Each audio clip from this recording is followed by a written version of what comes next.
इथं मी एक जुडी छान अशी आणि फ्रेश ताजी मी पालक घेतली आहे। त्या पालकला मी छान असं बारीक बारीक कापून घेतलेला आहे, कारण मी बनवणार आहे आज पालक कोफ्ते। जेव्हा आपल्या घरामध्ये काही भाजीला उपलब्ध नसतात ना, तेव्हा ही रेसिपी तुम्ही खरंच एकदा ट्राय करून बघा। खरंच खूप छान आणि टेस्टी बनते। मी पूर्ण पालक वगैरे कापून घेतले आणि त्याच्यामध्ये पाणी टाकून मी ते पूर्ण पालक साईडला झाकून वगैरे ठेवून दिली, कारण तोपर्यंत मला बनवून घ्यायचा होता पूर्ण स्वयंपाक।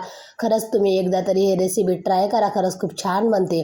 आणि मी तोपर्यंत भात आणि पोळ्या वगैरे बनवून टाकल्या आणि जो मसाला आपल्याला ग्रेव्ही तयार करायची होती ते पूर्ण ग्रेव्हीसाठी मी मसाले तयार करून घेतले आणि मिक्सरला लावून घेतला। तो मसाला आपल्याला ग्रेव्हीसाठी लागतो आणि त्याची ग्रेव्ही अशी छान घट्ट वगैरे तयार करून ठेवायची खरंच।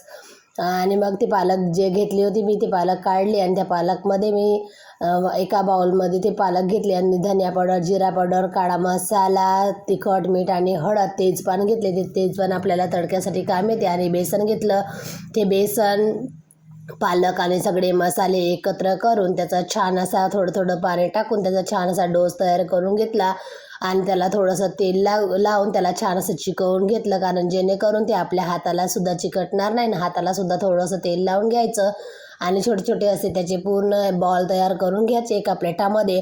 तोपर्यंत मी साईडला तेलसुद्धा तापायला ठेवलेलं होतं। माझे पूर्ण बॉल तयार करून झाले आणि साईडला तेल मी तापायला ठेवलं होतं। ते तेलसुद्धा छान असं कडकडीत गरम झालेलं होतं। मग मी गॅसचा पावर कमी करून घेतला आणि पूर्ण बॉल त्याच्यामध्ये छान असे तळून घेतले। ते बॉल तळून घेताना अधामधामध्ये असं चमचच्या साहाय्याने हलवत राहायचं, कारण ते बॉलसुद्धा खाली तळायला लागत नाही आणि जडतसुद्धा नाही आणि खूप छान असे बॉल होतात। छान असे क्रिस्पी होईपर्यंत त्याला तळायचं आणि त्याच तेलामध्ये, त्याच कढईमध्ये सुद्धा मी पूर्ण मसाले वगैरे टाकून घेतले आणि त्याच्यातच सुद्धा मी भाजी बनवून घेतली, म्हणजे जेणेकरून आपले भांडेसुद्धा जास्त खराब होत नाही।